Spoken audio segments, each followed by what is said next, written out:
Hi kids! Welcome to Learn with Teacher Dina. Subong adlaw, may leksyon tangang pagatun-an. But before that, let's have our word for the day. Ang ating word for today is pagbinuligay. Ano bala ang tinaga ang pagbinuligay?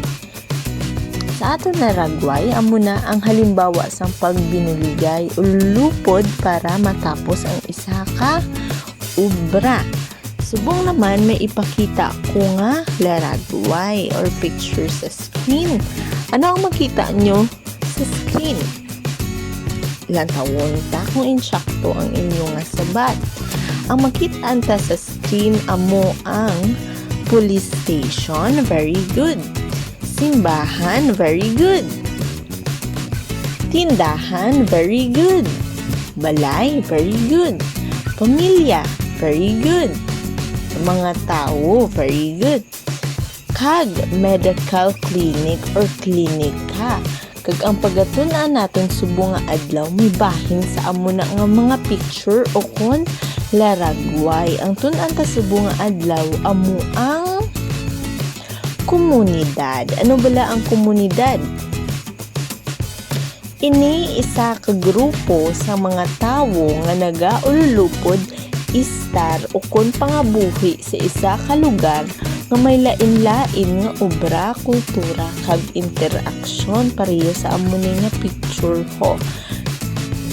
Lain-lain nga tawo nga may lain-lain nga obra, kultura kag may ara sila komunikasyon nga istoryahanay para maintindihan tapagid ang komunidad balunta kung may ano ang may ara sa komunidad. Una, ang pinaka-importante nga nagabugo sa aton nga komunidad amo ang pamilya o panimalay. May ara pamilya nga gamay, may ara man pamilya nga dako, may ara panimalay nga gamay pero malipayon sila, may ara man nga balay nga konkreto kag simentado. Pero malain-lain man ang aton nga balay pero may pamilya ta nga ginatawag. Next, sa komunidad may ara sang simbahan. Amo ni nga lugar ang aton ginakadtuan para mga muyo o sa Kristiyano kakadto kita sa aton nga simbahan. Kag ang mga Muslim kakadto man sa ila nga moske.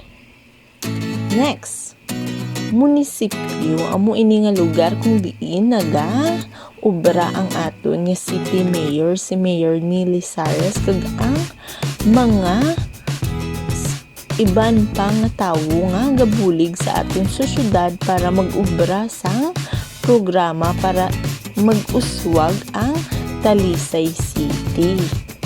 Next, ano ni siya ayhan? Amo ini ang eskwelahan.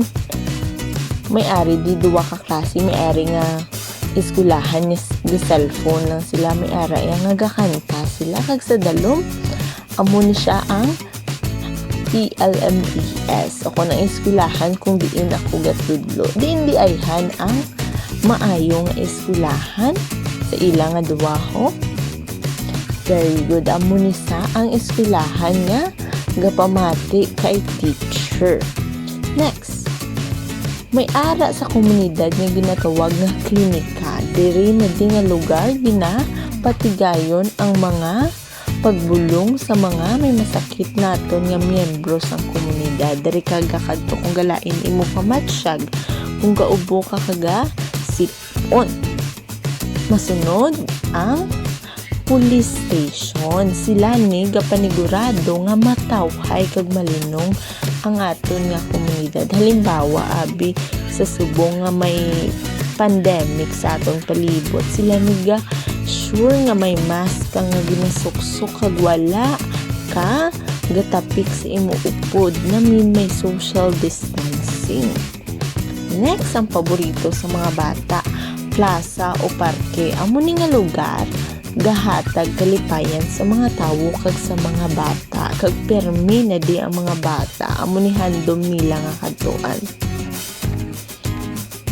Next, ano ni saman diri nga lugar ginabakal naton ang tananta nga balaklon kag kinahanglanon sa sulod sang balay kinatawag ini nga tindahan. Dirita nagakuha sang mga bagay nga kinahanglan ta sa balay paagi sa pagbayad diri ginabakal ta halin sa pagkaon, prutas, utan, gatas kag madamo pa. Baw damo gali ang institusyon sa sulod sang komunidad no. Kaya ang komunidad isa na sa kadako nga lugar nga ginahatag ya kung ano ang kinahanglanon ka tao. Ikaw naman magkuha sang papel ka mag-drawing sang isa ka institusyon sang komunidad nga nahambal ni Ma'am Dina sa iya nga lesson. Picture kag isend sa Messenger o sa Facebook account ni Teacher Dina.